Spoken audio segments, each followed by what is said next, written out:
Agaseke k'amakuru mu karere ngapfunduriye muri Kongo Kinshasa. Igisirikare cya Repubulika Demokarasi ya Kongo kiravuga gukaza ibitero nyuma y'iminsi mike leta ya Kinshasa M23 bavuye mu biganiro byatangaga icyizere mu Busuwisi. Itangazo ryashyizwe ahagaragara M23 riramenyesha abaturage ba Kongo ndetse n'umuryango mpuzamahanga ko amasezerano akurikiranye yasinywe hagati ya Kongo Kinshasa na M23 ku butegetsi bwa Kinshasa nta kindi uretse ikinamico kandi bukandagira uko bushatse. Iri tangazo rigaragaza ko kuwa kabiri isaa 4:05 za nimugoroba ingabo z'ibiro ry'ubutegetsi bwa Kongo zateye ibisasu mu gace gatuwe cyane ka Kibati no mu nkengero zo muri teritwari ya Masisi hakoreshejwe drone SH4 isenya amazu menshi y'abaturage. Iki gitero kirakurikira icyo kuwa mbere ahavuzwe kuva saa 9:15 za mu gitondo kugeza ubwo itangazo ryandikwaga ingabo z'ibiro ry'ubutegetsi bwa Kongo zagiye zitera ibisasu mu gace gatuwe cyane ka Mikenke muri Minembwe hakoreshejwe drone z'ubwiyahuzi. Naho ubushinjacyaha bw'igisirikare cya Kongo Kinshasa bwanagarijwe mu rubanza rwa Lieutenant General Filemon Yave ushinzwe gukorana na leta y'u Rwanda. General Yave yabarwa intara gatatu y'igisirikare cya Kongo yatawe muri yombi bunizeri mu myaka ishize ubwo barwanya umutwe witwaje intwaro M23 bafite ibice binini byo mu ntara y'Kivu y'Amajyaruguru. Ubushinjacyaha buhagarariwe na Lieutenant General Siele Neri Kuriya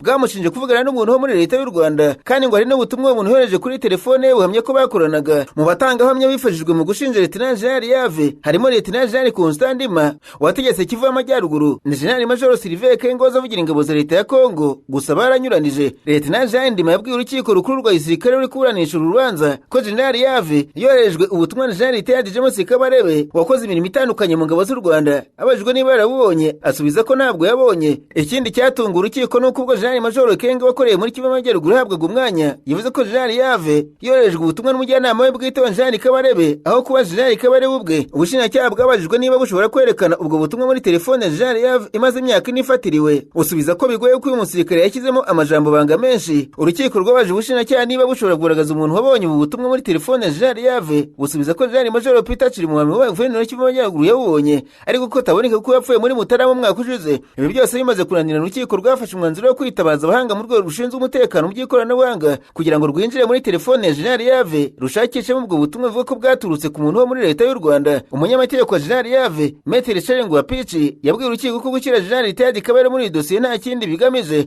uretse kwikabiriza kubera ko ari umuntu ukomeye mu nzego z'umutekano w'u Rwanda. Maître Pichi yaravuze ati "Mwe byavuzwe na General Ndima murumva ko harimo ikibazo kuva mu ntangiriro kugira ngo bashinje General Yave irunga Filemon birenzeho byabaye ngombwa ko bakabiriza ikibazo bazanamo izina rya James Kabarebe shaka kumenya impamvu harimo kukuvuguruzanya kose." CNC yari yitezweho gutanga raporo y'ibyavuye mu isuzuma yakoze kuri iyi telefone nyuma yo kongezwa igihe ariko tariki ya 21 z'ukwezi kwa kane yamenyesheje urukiko rukuru rwa gisirikare ko itarabona ubwo butumwa isaba kongezwa ikindi gihe ariko kidafite itariki ntarengwa. Maître Ngwabisha yashimangiye ko ikirego cy'ubushinjacyaha kidafite ishingiro agaragariza urukiko ko umwanzuro ukwiye gufatwa vuba kugira ngo umukiriya we ave muri gereza asubire mu muryango we umaze imyaka ine umutegereje. Umucamanza Lieutenant General Joseph Mutombo Katarayi yamenyesheje CNC ko urukiko rudashobora kwiyemerera gukomeza iperereza kandi atanga igihe rizarangirira bityo ko igomba gusubiza urukiko telefone General Yave isuzuma rigahagarira aho ngaho. Umwanzuro General Mutombo ugaragaje gutsindwa bukomeye kubushinjacyaha. Maître Ngwapichi ashimangira ko n'ubundi rubanza ari uruca abana kuko yavuze ko ari nk'imviri mu busa. Urukiko rwanze ko tariki 5 Gicurasi umwaka aribwo abashinjacyaha n'abunganira Lieutenant General Yave bazatanga ibyifuzo byabo n'impamvu yabyo bizashingirwaho mu gucura urubanza. Mabwire kandi ko Michel kuko amenyekanye cyane nka Rumba Vea kubera uburyo akoresha mu gufana ikipe y'igihugu ya Kongo Kinshasa yatangaje ko avuye muri politike nyuma y'iminsi mike yinjiye muri mwe mu mashyaka yo mu gihugu cya Kongo. Mu mpera z'icyumweru gishize ishyaka Autre Vision du Congo cyangwa se AVC rya Minisitiri w'imikino Didier Budimbu ryatangaje amashusho yerekana Rumba Vea yambaye ibirango by'iri shyaka rivuga ko yaryinjiyemo ku mugaragaro. Abanyekongo bahise bamagana ibi ngibi ari benshi ku mbuga nkoranyambaga ku bibuga by'imikino n'ahurira abantu hatandukanye bamaganye icyo cyemezo bavuga ko kuka amaze kuba ikirango cyo gushyigikira ikipe y'igihugu bityo adakwiye gufata uruhande nk'uko ibinyamakuru muri Kongo byabyanditse. Mu kiganiro ya Televiziyo France 24 Michel Kuka yatangaje ko kubw'ubusabe bwa Rwanda avuye muri politike kandi abikoze gukora uburenganzira bwe. Minisitiri Budimbu nawe yatangaje ko yifuza ko Kuka agumana umwanya utabogamye kandi ntawe muri politike. Michel Kuka yamamaye cyane mu gikombe cya Afurika giheruka aho yashoboraga guhagarara iminota yose y'umukino azamuye akaboko mu ishusho y'intwari y'ubwigenge bwa Kongo Kinshasa Patrice Emery Lumumba. Nyuma y'iki gikombe cya Afurika yabaye icyamamare mu gihugu cye kandi leta ya Kongo yamuhembye ibihembo bitandukanye birimo n'imodoka. Kuva ko muri politiki ku gitutu cya rubanda ntabwo byasize amahoro Maguru wari Kasongo umunyamabanga w'ishyaka AVC kuko yatangaje ku mbuga nkoranyambaga ko ahise yegura kuri uwo mwanya we. Mabwire kandi ko Depite Joe Wilson uhagarariye ishyaka rya Republican mu nteko ishinga amategeko Leta Zunze Ubumwe za Amerika yasabye President Felix Antoine Tshisekedi wa Kongo Kinshasa na mugenzi we Evariste Ndayishimiye w'Uburundi guhagarika ako kanya ibitero ingabo zabo zimaze igihe zigaba ku Banyekongo mu bwoko bw'abanyamurenge. Ni ubutumwa ngo Depite yagene bane bagabo bombi abanyije ku rubuga rwa X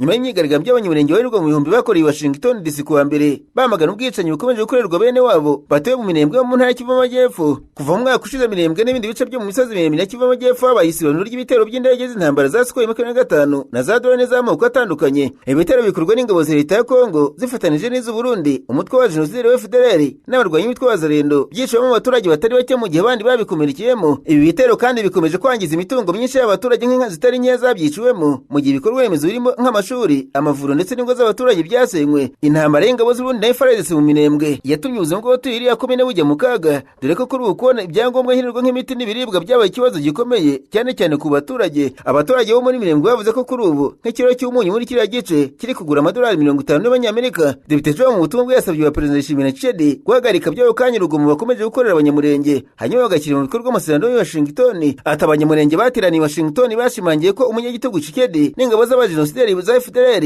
bari gukora indi jenoside mu karere k'ibiyaga bigari bya Afurika. Ndasaba Perezida Tshisekedi na Ndayishimiye guhagarika ako kanya urugomo no gushyira mu bikorwa amasezerano ya Washington. Wilson yashimangiye ko ibibazo biri muri Kongo Kinshasa bisaba ko leta y'iki gihugu ari bikemura aho kubyikoreza ubutegetsi bwa President Trump. Muri Kongo Kinshasa ariko kandi igihugu cy'Ububiligi bivuga ko kimaze igihe giha Burundi umurundo w'intwaro ngo bazawifashije mu mugambi wo gutera u Rwanda bahuriyemo n'ibindi bihugu. Amakuru agera mu kinyamakuru Bwiza cyo mu Rwanda avuga ko Brussels yasabye Igitega kuyifasha muri uriya mugambi kugira ngo bakore ubutegetsi bw'u Rwanda. Ibyo ubuyobozi bwa President Ndayishimiye bwaje kwemera bivuga ko uyu mugambi kugira ngo ugende neza, Burundi bwasabye buri gihe ubufasha burimo ubw'intwaro zigezweho ndetse n'ubwirinzi bw'ikirere kugira ngo uriya mugambi uzacemo, mbere yo kuba intwaro ziganjemo izari zimaze igihe kirekire mu bubiko. Ni intwaro zari zirimo za drone zibarirwa mu 5,000 ndetse n'imbunda ziganjemo iziremereye. Biravuga kandi ko Burundi bwamaze gutegura ingabo zibarirwa mu 50,000 zigomba kwifashishwa muri uriya mugambi. Umugambi w'urugero Burundi wo gutera u Rwanda kandi uravugwa mu bihugu bya Kongo Kinshasa, Tanzania, Angola na Afurika y'Epfo. Andi makuru kandi avuga ko Perezida wa Kongo Kinshasa ateganya gukora uko ashoboye kose akisubiza imijyi ya Goma na Bukavu imaze umwaka urenga ari gukora inyeshyamba za M23 kugira ngo zifashishwe mu mugambi wo gutera u Rwanda. Amakuru kandi agaragaza ko ambasaderi w'Uburundi Brussels Terence Ntayiraja amaze igihe ahuriza bamwe barwanya ubutegetsi bw'u Rwanda ba mu gihugu cy'Ububiligi kugira ngo bazifashishwe muri uyu mugambi. Mpave babwiye kandi ko ubutegetsi bwa President Trump bari mu biganiro ushobora gusiga Abanya-Afghanistan bagera ku 1,100 bafashe ingabo za Leta Zunze Ubumwe za Amerika mu ntambara muri Afghanistan boherejwe muri Repubulika Iharanira Demokarasi ya Kongo. Ibyo biganiro bije nyuma y'icyemezo cya Perezida wa Amerika Donald Trump cyo guhagarika gahunda yahaga Abanya-Afghanistan bafashe Amerika amahirwe yo gusaba kwimurirwa muri Amerika. Iri tsinda ry'abantu barenga 1,000 bamaze umwaka muri Qatar ririmo abasemuzi ndetse n'abagize imiryango y'abasirikare ba Amerika, ririmo kandi abana barenga 400. Ikinyamakuru The New York Times kivuga ko Amerika yakuye bari abantu muri Afghanistan ikabajyana muri Qatar kugira ngo barinde kubera ko bari barafashije ibikorwa bya gisirikare bya Amerika mu gihugu cyabo kuri ubu kiwe n'abatalibani nyuma y'uko ingabo za Amerika zivuyeyo. Washington yatekereza kuriza abantu muri Kongo Kinshasa mu gihe iki gihugu kiri mu bibazo bikomeye by'abimuye n'intambara n'umutekano muke umaze imyaka myinshi cyane. Ishami ry'umuryango w'umugeri ryita ku mpunzi HCR rivuga ko abantu miliyoni 2 zirenga bari bamaze kuva mu byabo muri Nzeri umwaka ushize, yemwe bitegereje ko bazagera kuri miliyoni 9 mbere y'uko uyu mwaka urangira. Shaun Van Diva uyobora umuryango Afghan Evac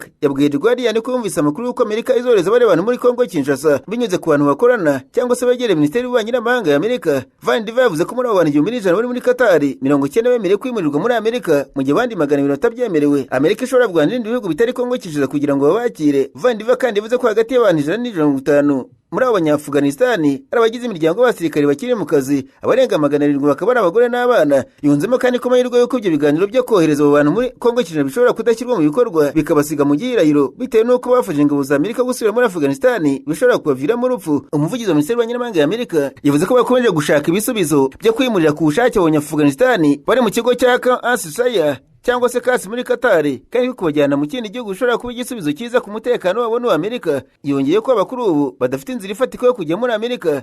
Minisiteri y'Ububanyi n'Amahanga ya Amerika kandi yavuze ko ihora ivugana n'abo bantu bari muri icyo kigo kujyanye n'uburyo bwo kubimura, ariko kubera uburemere bw'iki kibazo ntibatangaza amakuru arambuye ku biganiro biri kuba. Hanyuma ariko kandi ikigo cyo muri Amerika kiri mu izingiro ry'umuhate w'ubuyobozi bwa Trump bwo kugira ku mabuye y'agaciro y'ingenzi aturuka muri Kongo Kinshasa cyagaragaje uburambe bw'umurengera cyangwa se cyabeshye uburambe kidafite mu bucukuzi bw'amabuye y'agaciro nk'uko byagaragaye mu bushakashatsi bwa Reuters. Muri Werurwe ikigo Vitas cyaguze ibirombe bya Shemaf muri miliyoni 30 z'amadolari ku banyamigabane bato bari muri iki kigo. Cyatangaje urwego rwacyo ko gifite amateka muri Kongo kubera uruganda rwacyo rutunganya umuringa na cobalt. Nyamara abanyamakuru ba Reuters basanze Reuters itaraguze urwo ruganda kandi ko uruganda rwacyo rukora kuva 2012 nk'uko bigaragara mu nyandiko z'isosiyete. Inyandiko z'urukiko zijyanye n'amakimbirane kugurisha uru ruganda n'amasoko atanu afite ubumenyi butaziguye kuri iki kibazo. Amasezerano ya Shemaf yerekana ishoramari rya mbere ryaturutse mu masezerano hagati ya Amerika na Repubulika ya Demokarasi ya Kongo y'ubufatanye mu bucukuzi bw'amabuye y'agaciro yashyizwe mu mukono umwaka ushize, Washington yemeye gufasha Kongo mu kurura abashoramari b'Abanyamerika mu bucukuzi bw'amabuye y'agaciro y'ingenzi mu rwego rwo kugabanya igihe kinini Ubushinwa bumaze mu bucukuzi bw'amabuye y'agaciro muri Kongo.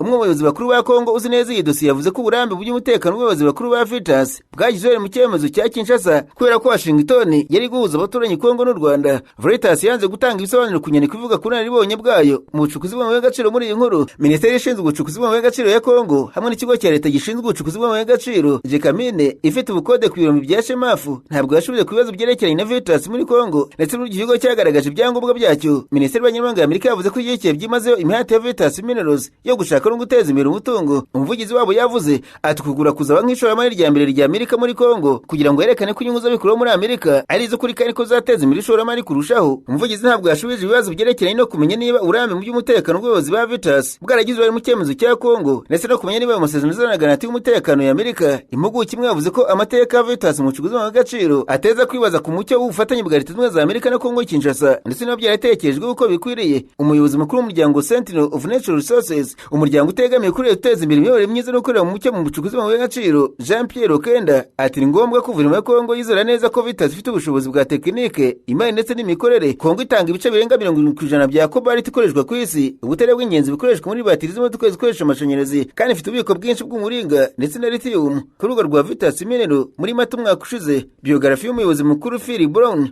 igaragaza ko yashinze kandi akorera sosiyete imwe rukumbi y'Abanyamerika y'ubucukuzi bw'umuringa na cobalt no kubitunganyiriza muri Kongo Kinshasa binyujije mu ishami rya Rock Metals. Icyakora Reuters yasanze Rock Metals itarigeze igura uruganda rutunganya umuringa na cobalt yamaze igihe kirekire ishagura muri Likasi mu majyepfo y'Uburasirazuba bw'intara ya Katanga. Vitas yowe na Brown wowe mu ngabo za Amerika na Andrew Pouch wahoze ari umusirikare mu ngabo za Amerika zirwanira mu mazi. Brown ntabwo yashubije icyifuzo cyo kugira icyo abivugaho, kandi Pouch we yanze gutanga ibisobanuro kuri aya makuru. Abashinze Vitas imbere bakoreye muri Kongo binyuze mu kigo cyitwa Vitas Capital and Operations. Kugeza hagati muri urwo rubuga rwa VCO rwerekanye urugero rumwe gusa rw'ibikorwa byarwo. Uruganda rwa Rock Metals rw'Abanyekongo, ibivugwa kuri Rock Metals byavanywe ku rubuga rwayo hagati muri Werurwe. Hashize iminsi leta zivuganye na Vitas ko ishaka ibisobanuro kuri sosiyete. Rock Metals yagereje kugura uruganda rutunganya umuringa na cobalt rwa Likasi rutagikora ku 2012 nyuma y'uko nyirarwo ahuye n'umwenda munini. Muri Gicurasi mu myaka 2 ishize, icyemezo cy'urukiko cyatanzwe n'urukiko rwa Likasi. Urukiko mpuzamahanga rwagenzuye igurishwa ry'uruganda kigaragaza ko icyo kigo kitari cyagurishwa kubera ko inshuro nyinshi byagerageje byasubikwaga cyangwa se bigaseswa nyuma y'uko abapiganwa bananiwe kwishyura amafaranga yose yasabwaga. Umwe mu bayobozi bakuru mu bucamanza yatangaje Reuters ko uruganda rukomeje kuba mu maboko ya nyirarwo nyirizina Cam Resources kugeza n'ubu ngubu kandi ntirwigeze rusubikura imirimo. Reuters ivuganye n'umunyamategeko wari uhagarariye Cam Resources wavuze ko atakivugana n'uruganda kandi yize ko abayobozi barwo bavuye mu gihugu. Nubwo ikibazo cy'uruganda rwa Likasi kitarakemuka kandi ikigo kikaba kidakora, Vitas na Rock Metals byakomeje kwerekana ko ahantu hakora. Urubuga rwa Rock Metals ruracyasobanura isosiyete nk'ikomeje gutunganya umuringa na cobalt Likasi kandi yari igiye gutanga umusaruro mu rwego rwo hejuru w'umuringa mu gice cya 2023. Muri Kamena mu myaka 2 ishize, ikigo USAID cy'Amerika cyatangaje ko cyahaye Rock Metals inkunga ingana miliyoni 2 z'amadolari yo kongera umusaruro. Itangazo ryahizwaga na USAID ryasobanuye ko Rock Metals ari uruganda rutunganya umuringa na cobalt muri Kongo Kinshasa muri Likasi rufite ishoramari ry'abikorera bo muri Amerika. Inyandiko yasuzumwe na Reuters yerekana ko inkunga yahagaritswe muri Kanama mu myaka 2 ishize, mu gihe inyandiko itagaragaje impamvu yatumye ihagarikwa. Ivuga ko kuyisubukura bizasaba Rock Metals gutanga gihamya ko yaguze uruganda rwa Likasi. Amakuru aturuka mu bazi neza iki kibazo ko inkunga yahagaritswe nyuma y'uko USAID imenye ko Rock Metals itigeze igira urwo ruganda bitandukanye n'ibyo abayobozi bayo bari batangaje.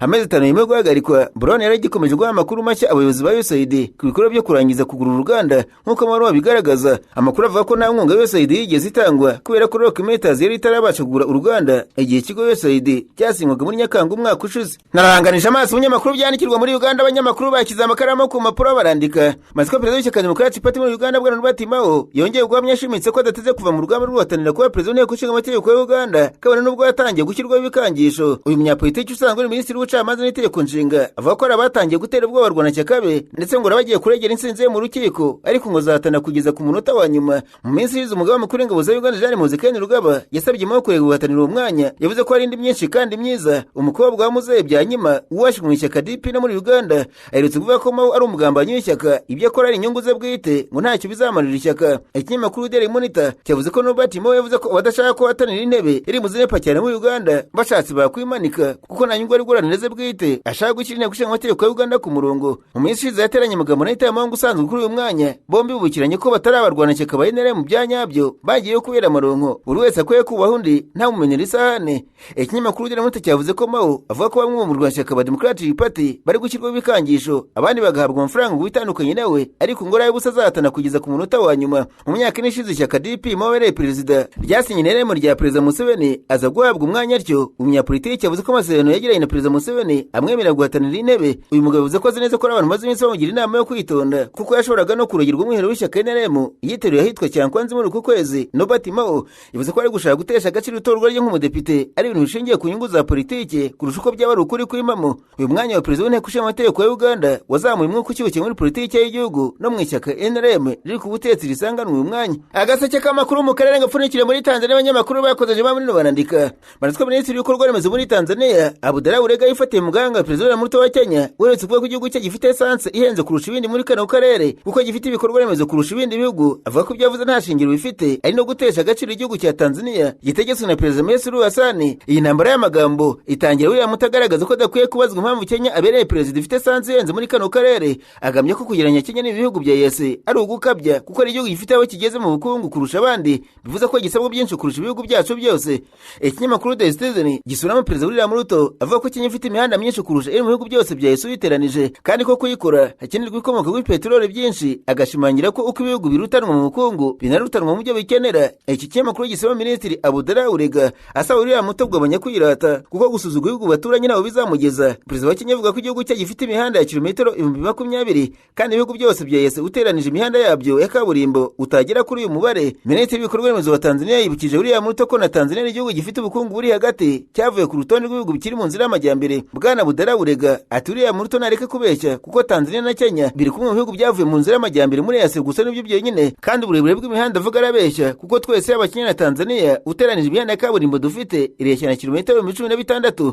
Umugabo atabandi baturanye bafite imihanda ya kilometero 6100, bivuze ko uteranije akarere kose kagira ibirometero 2020 bya kaburimbo. William Ruto yishaka kugiriraho ngo abigire iby'Abanyakenya gusa. Banki zigaragaza ko Kenya ari igihugu giteye imbere cyihuta mu ikoranabuhanga na serivisi z'amabanki, naho Tanzania ikaba yihuta mu bijyanye n'ubukungu bushingiye ku buhinzi. Perezida Ruto aravuga ko igihugu cye gihagaze neza mu bukungu mu gihe abaturage bari mu myigaragambyo bamagana ihenda rikabije ry'ubuzima ndetse bakanasaba ko yegura akavanwa ku butegetsi. Muri Afurika bambwire ko raporo nshya ivuga ko amatsinda y'abacanshuro bava muri Colombia bafashijwe na Emirates Zunze Ubumwe z'Abarabu bahawe ubufasha bukomeye barwanya umutwe wa Rapid Support Forces mu gufata umujyi wa El Fasher mu burengerazuba bwa Sudan umwaka ushize. Iperereza ryakozwe n'ikigo gisengura ibijyanye n'umutekano Conflict Insight Group gifashije amakuru yakuwe mu kurikirana telefone ngendanwa z'abo barwanyi b'Abanyakolombia. Emirates Zunze Ubumwe z'Abarabu imaze igihe ihakana ko ishyigikira RSF iri mu ntambara imaze imyaka 3 n'ingabo za leta ya Sudani. Gufatwa kwa El Fasher byabaye kimwe hakozwe ubugome bukomeye kurusha ubundi muri iyi ntambara yateje ikibazo gikomeye cy'ubutabazi ku isi, abantu ibihumbi n'ibihumbi bishwe abandi za miliyoni bagahunga ingo zabo. Ikigo CIG kimaze igihe gikurikirana ibimenyetso by'uko Emirates Zunze Ubumwe z'Abarabu ifasha cyane mu bya gisirikare RSF, ariko umukuru wa kiriya kigo Justin Lynch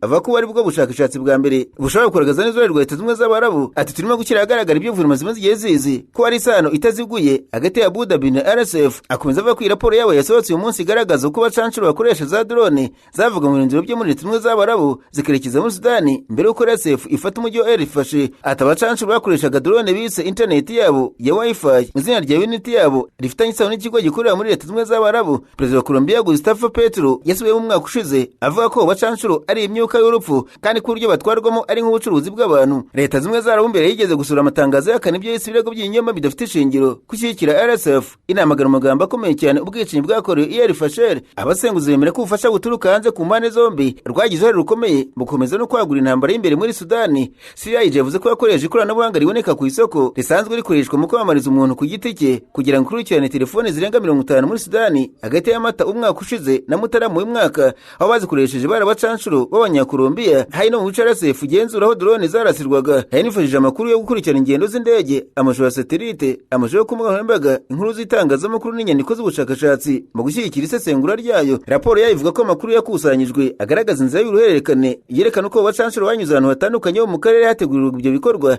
cyane cyane ku kigo cy'imyitozo ya gisirikare cya Leta Zunze Ubumwe z'Abarabu. Gereza yitwaga yati iya Abu Dhabi yakurikiranye indege imwe iva muri Colombia igera ku kigo cy'indege cya Asia International Airport muri Abu Dhabi. Hawe nabonye izindi enye zari ziri mu rurimi rw'Icyesipanyol ruvuga muri Colombia. Ebyiri muri izo telefoni muzagiye muri leta ya Darfur y'Amajyepfo muri Sudani, indi mu mujyi wa Nyara ufatwa nk'umurwa mukuru wa RSF, aho zinjiye mu muyoboro AF wiswe anti-aero, bisobanura kurwanya indege mu Cyesipanyol, ndetse na air defense. Raporo ivuga ko Nyara ari ruri rikomeye ry'abacanshuro b'Abanyakolombia n'ibikorwa bya drone bya RSF. CIG ibara ibikorwa byinshi bya drone byakorewe ngaho, inagaragaza ibikoresho birenga 40 bikoresho ururimi rw'Icyesipanyol. Mu kindi gikorwa CIG akurikiranye telefoni imwe iva muri Colombia igera Nyara, hanyuma ijya air ifashe mu majyaruguru ya Darfur mu gihe cyo kwakira gushize ubwo RSF yafataga uwo mujyi nyuma y'amezi 18 y'ugose.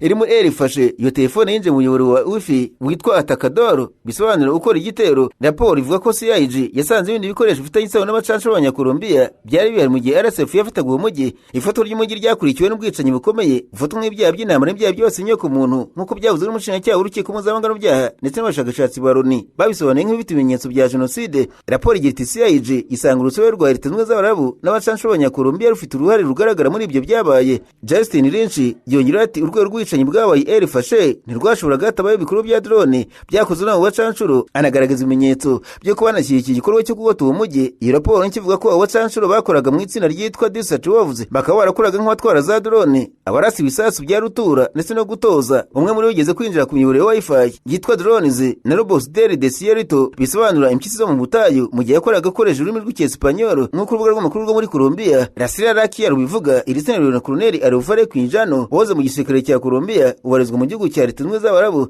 kandi yafatiwe ibihano n'ibihugu bya Amerika n'Ubwongereza kubera kujyana Abanyakolombia kujya kurwana muri Sudani, nk'uko Russia n'inyandiko zabonetse na CIG zibivuga. Abo ba Desert Wolves bayemwewe kandi bagakoreshwa n'icyo gifite icyicaro muri Leta Zunze Ubumwe z'Abarabu gifitanye isano n'abayobozi bakuru ba leta y'icyo gihugu. CIG igaragaza kandi ko yasanze ibikoresho ururimi rw'Icyesipanyol ku cyambu cyo muri Somalia gifitanye isano na Leta Zunze Ubumwe z'Abarabu ndetse no mu mujyi wo mu majyepfo y'Uburasirazuba bwa Libya, ukekwaho kuba ihuriro ry'ibikoresho by'intambara bigera nko kuri RSF, bikekwa ko byoherezwa na Leta Zunze Ubumwe z'Abarabu. Umubare w'abacanshuro b'Abanyakolombia muri Sudani wari usanzwe werurwa mu magana makeya. Amerika yafata ibihano Abanyakolombia n'ibigo bifitanye isano nabo inshuro ebyiri, mu Kuboza no mu cyumweru gishize, kubera gushishikariza abantu kujya mu kurwana muri Sudani. Minisiteri y'Imari ya Amerika yavuze ko abarwanyi b'Abanyakolombia bafashe RSF gufata air fasher ariko nigeze hamwe isano itaziguye bafitanye na Leta Zunze Ubumwe z'Abarabu. Mu mahanga mubwire ko Perezida Ukraine Volodymyr Zelensky yavuze ko kubona intumwa za Amerika Steve Witkoff na Jared Kushner zaragiye Moscow ariko nizijye Kyiv ari agasuzuguro. Abagabo babiri bagendeye mu murwa mukuru w'Uburusiya mu mpera z'umwaka ushize mu gihe ibiganiro byo mu mahanga mubwire ko umusirikare wa Israel wonetse akubita inyundo ya Yezu muri Libani hamwe n'abamufasha amashusho banejejwe gufunga iminsi 30 nk'uko byatangajwe n'igisirikare cya Israel.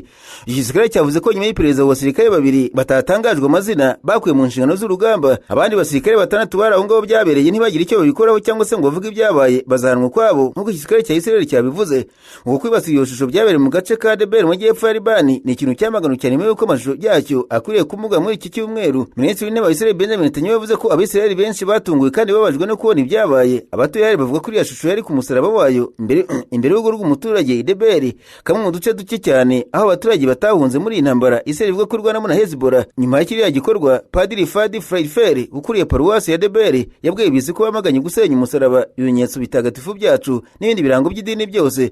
Yongera ko ibintu nk'ibi ngibi atari ubwa mbere bibaye. Israel yatangiye ibitero byayo muri Libani mu ntangiriro z'ukwezi gushize, abantu barenga 200 bamaze guhunga n'abarenga 2,290 bamaze gupfa, barimo abana 77 nk'uko abatetsi bari Libani babitangaza. Israel igaragaza ko abasirikare bayo 13 bamaze gupfa naho abasirikare babiri nabo bishwe n'ibitero bya Hezbollah muri icyo gihe. Nsozi mubwira ko umunsi wo kuwa kabiri watangiye ari nko gusiganwa amasigamana i Washington. Indege ya Force 2 yari iteguye kujyana Vice President JD Vance Islamabad mu murwa mukuru wa Pakistani mu kindi cyiciro cy'ibiganiro by'amahoro hagati ya Amerika na Iran. Nyuma y'amasaha menshi Air Force 2 yari itaraguruka ndetse ibiganiro birasubikwa. President Trump yatangaje ko azongera igihe cy'agahenge na Iran kitezwe kurangira kwa gatatu nimugoroba kugira ngo atume ubutegetsi bwa Iran bona ikindi gihe cyo gutunganya ikivuzo gihuriro cyo kurangiza intambara. Hagati aho Trump yasuzumye ibyo yakora mu gihe yari itegereje kureba niba ibyo bihugu byombi byari biri hafi cyane kurangiza intambara. Icyemezo cya Trump cyabaye inshuro ya kabiri isubiyemo mu byumweru bibiri ku gikangisho cyo gukaza umurego w'intambara. Abona ikindi gihe cyo gucubya intambara irimo kwegereza kumara amezi 2. Vance ntiyigeze atangaza ku mugaragaro uruzinduko rwe rwo kujya Islamabad, bituma Washington ikomeza kwibaza, ndetse na Iran ntiyigeze na rimwe yemeza ku mugaragaro kuzitabira ibyo biganiro, bituma White House ibiro bya Perezida wa Amerika iba mu mwanya ugoye wo gufata icyemezo niba yohereza Vance cyangwa se itamwohereza, mu gihe nta cyizeye ko Tehran yino kuza ku meza y'ibiganiro. Mu gihe umunsi wakomezaga kugenda wicuma, ibimenyetso by'isubika byagaragaye. Intwari ya Amerika Steve Witkoff n'umukuru wa Trump Jared Kushner Borrell, bombi bakaba ari abantu bakomeye mu itsinda rya Amerika ryo mu biganiro na Iran ribewe na Vance. Bafashe indege bajya Washington bavuye i Miami aho guhita bagisira Islamabad. Nyuma y'aho gato Vance yagiye muri White House mu nama y'igenamigambi, mu gihe perezida n'abajyanama be bo mu rwego rwo hejuru bajyaga impaka ku cyo bagiye gukora ikindi. Amaherezo Trump yinjiye ku rubuga nkoranyambaga rwa Truth Social akunze gutangarizaho amakuru mashya kuva intambara Amerika, Israel na Iran itangiye mu mpera za Gashyantare umwaka.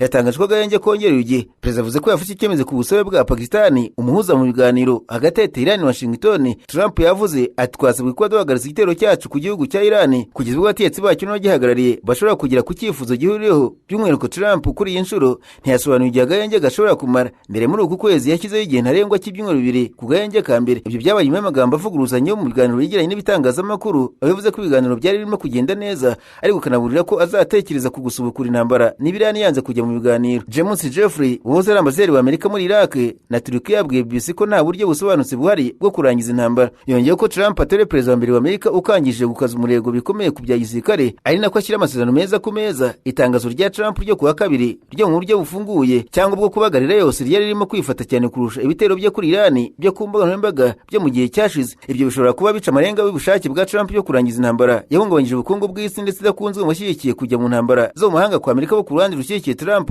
ryorwa n'intoro ye y'amaga yo mu kongera kugira Amerika igihangange cyangwa se Make America Great Again. Brian Curtis, umushakashatsi mukuru mu kigo cy'ubushakashatsi ku burasirazuba bwo hagati cyitwa Middle East Institute cyo muri Amerika, ati iki ni icyemezo gishyize mu gaciro gishingiye ku kudahuza kugaragara cyane kuri mu butegetsi buriho kuri ubu ngubu bwa leta ya Iran. Ariko kandi Curtis yavuze ko icyemezo cya Trump cyateje urujijo kurushaho mu gihe intambara izamara. Curtis yavuze ati icyemezo ariko gituma hibazwa ikibazo kuri Trump ku kuntu ashobora gukemura ikibazo cy'ubukungu abanyamerika barimo guhura nacyo n'ikibazo cya politiki arimo guhura nacyo, kuba mu ruhande rwe ni ukuvuga rumushyigikiye. Ntarasubiza ibibazo bigikomeje guteza aya makuba mu gihe agahenge kongerewe igihe. Amerika na Iran kuri bifite ikindi gihe cyo kugera ku masezerano y'amahoro arambye, ariko ibibazo bikomeye biracyariho. Iran yavuze ko kuba Amerika yarafunze umuhora wa Hormuz ari igikorwa gashoza ntambara, mu gihe Trump yizemo kutongera gutangira intambara ako kanya nta kimenyetso yatanze ko azareka kuzibira uwo muhora. Amerika yari yizeye ko bizota igitutu Iran igacisha make, kugeza ubu ibyo ntibirabaho, bikaba bituma Trump arushaho kutagira amahitamo yandi atari gukaza umurego mu bya gisirikare. Hagati aho Iran ntiragaragaza ubushake bwo kureka gahunda yayo ya nucleaire cyangwa se kureka gufasha imitwe yitwaje intwaro ifasha mu burasirazuba bwo hagati, ibyo Trump yise imirongo ntarengwa, agasaba ko bishyirwa mu masezerano ntakuka y'amahoro ayo yose yabagezweho. Trump yanashoboye kwibonera ikindi gihe, ariko umuti wose w'iyi ntambara kuri ubu urasa nk'uri guca mu myanya y'intoki cyane kurusha ikindi gihe cyose cyabayeho.